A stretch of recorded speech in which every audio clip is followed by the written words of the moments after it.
नमस्कार साथियों, आप देख रहे हैं target with Chandra YouTube channel. मैं हूं चंद्रभान और आज हम बात करेंगे इतिहास का एक बहुत ही महत्वपूर्ण टॉपिक है।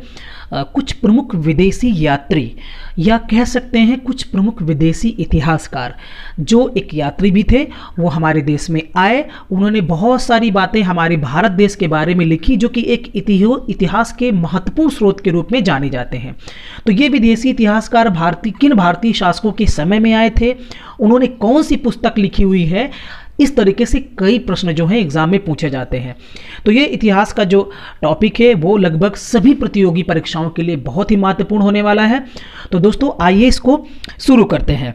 देखिए, जैसा कि आप स्क्रीन पर देख पा रहे होंगे, पहला जो विदेशी यात्री है इसका नाम क्या है? मेगास्थनीज, जो कि किसके दरबार में आया था दोस्तों? ये मेगास्थनीज चंद्रगुप्त मौर्य के दरबार में आया था। ये मेगास्थनीज सेल्यूकस द्वारा भेजा गया था। तो सेल्यूकस का ही ये क्या था? एक दूत था। जैसा कि आपको ये ज्ञात होगा कि चंद्रगुप्त मौर्य और सेल्यूकस के मध्य में एक युद्ध हुआ था। सेल्यूकस जो है वो सिकंदर का सेनापति हुआ करता था। ठीक है, तो चंद्रगुप्त मौर्य के दरबार में लगभग 305 ईसा पूर्व के करीब मेगास्थनीज भारत आया था। ये एक यूनानी शासक सेल्यूकस का राजदूत था। चंद्रगुप्त के दरबार में जब आया तो इसने चंद्रगुप्त के दरबार के बारे में और भारत के बारे में बहुत ही महत्वपूर्ण बातें लिखी। और किस पुस्तक में लिखी? तो उस पुस्तक का नाम है इंडिका। बहुत बार पूछा गया है कि इंडिका किसकी रचना है, किसकी पुस्तक है? तो इंडिका मेगास्थनीज की रचना है, जिसमें इसने पूरे भारत का वर्णन किया हुआ है। एक तरीके से कह सकते हैं कि भारतीय इतिहास का एक प्रमुख स्रोत के रूप में पुस्तक जानी जाती है। मेगास्थनीज ने पाटलिपुत्र का बहुत ही सुंदर वर्णन किया हुआ है।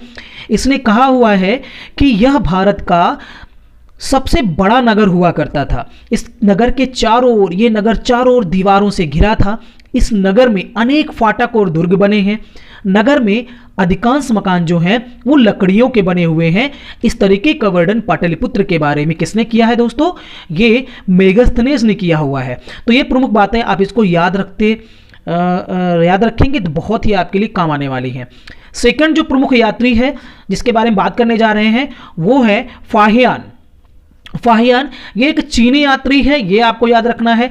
ये किसके दरबार में आया? तो चंद्रगुप्त द्वितीय, जिसे हम विक्रमादित्य के नाम से भी जानते हैं, इसके शासनकाल में भारत आया था। ये फाहियान जो है वो लगभग 399 ईस्वी से लेकर के 414 ईस्वी तक भारत में रहा। फाहियान बौद्ध धर्म का अनुयायी था, ये भी आपको याद रखना है। फाहियान का उद्देश्य बौद्ध स्मृतियों एवं बौद्ध हस्तलिपियों की खोज करना था। इस प्रकार फाहियान ने उन स्थानों का ही भ्रमण किया जो बौद्ध धर्म से संबंधित थी। बेसिकली मुख्य रूप से फाहियान जो आया था वो बौद्ध धर्म की शिक्षा लेने के लिए ही आया था। और फाहियान जैसे लोग जो है नालंदा जैसे विश्वविद्यालय की भी यात्रा करते हैं। तो बौद्ध ग्रंथों का अध्ययन करने के लिए ही ये भारत प्रमुख रूप से आया हुआ था। और उसी दौरान इसने चंद्रगुप्त द्वितीय के दरबार में भी ये गया, तो काफी समय तक वहां रहता भी है। ये बात आपको याद रखनी चाहिए।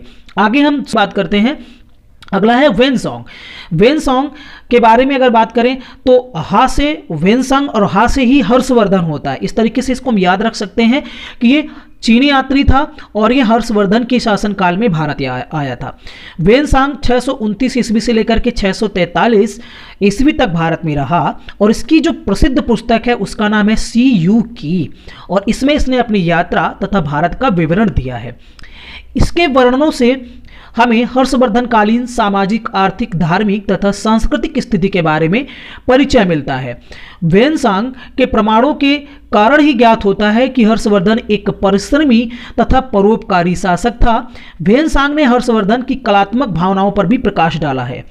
हर्षवर्धन ने हमेशा ज्ञानार्जन को प्रोत्साहन दिया। ये जो वेनसोंग था, वेनसोंग के समय में ही कन्नौज में एक, जिसे हम कहते हैं कि चतुर्थ बौद्ध संगीति के बाद में एक तरीके से कह सकते हैं कि एक बौद्ध संगीति का आयोजन भी इसी के द्वारा करवाया गया था वेनसांग के समय में। ठीक है, तो वेनसांग जो है वो हर्षवर्धन के समय में आया था। सीयू की इसकी प्रमुख रचना है, इस बात को भी आपको याद रखना है। और ये दोस्तों चीनी यात्री था। ये 3-4 बातें जो है बहुत इंपॉर्टेंट है। अगला है इतसिंग भी एक चाइनीज यात्री था। यह भी एक बौद्ध भिक्षु था।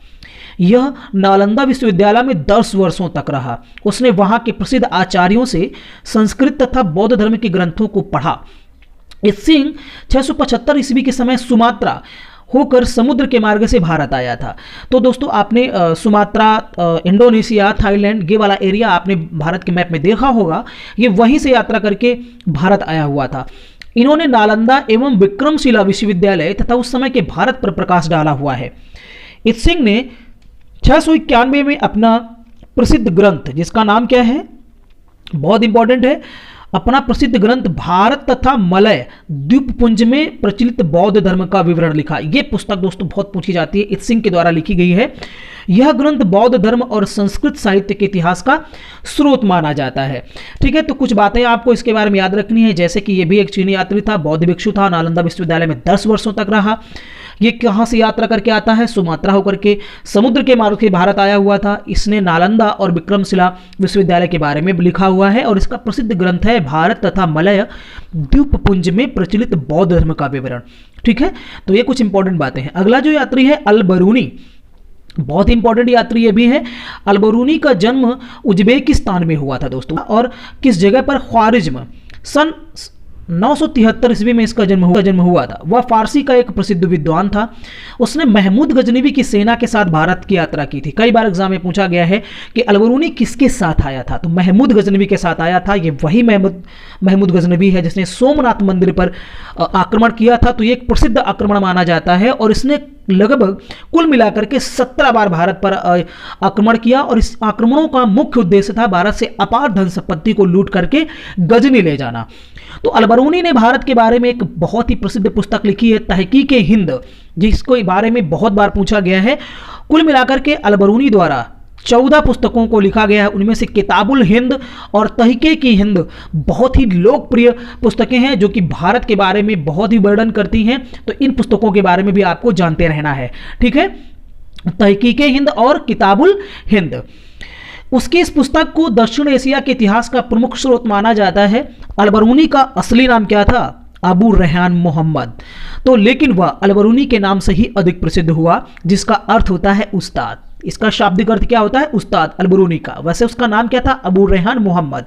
तो ये था दोस्तों अलबरूनी, जो कि महमूद गजनवी के साथ भारत आया था। इसकी 2 पुस्तकें आपको याद रखनी है, तहकीक हिंद और किताबुल हिंद। नेक्स्ट यात्री है मार्को पोलो। मार्को पोलो कहाँ का यात्री था, यह वेनिस यात्री था। यह एक इतालवी या इटालियन व्यापारी, खोजकर्ता और राजदूत था। इसका जन्म वेनिस गणराज्य में मध्य युग के अंत में हुआ था। मार्को पोलो ने अपने पिता के निकोलस पोलो और अपने चाचा मातियो के साथ समुद्र की यात्रा की थी। तो ये देखिए इंपॉर्टेंट है, वह रेशम मार्ग की यात्रा करने वाला सर्वप्रथम यूरोपियनों में से एक है। तो दोस्तों उस समय जब हम प्राचीन इतिहास पढ़ते हैं तो रेशम मार्ग बहुत इंपॉर्टेंट था, जो कि चाइना से होकर के लगभग ये आपका पूरे मध्य एशिया तक को जोड़ता है। ये जो आपका रेशम मार्ग है बहुत इंपॉर्टेंट था। एक समय ऐसा भी था जब इस रेशम मार्ग पर हमारे देश के अशोक महान जैसे राजा ने यहाँ पर शासन भी कर लिया था, इसको अपने नियंत्रण में ले लिया था।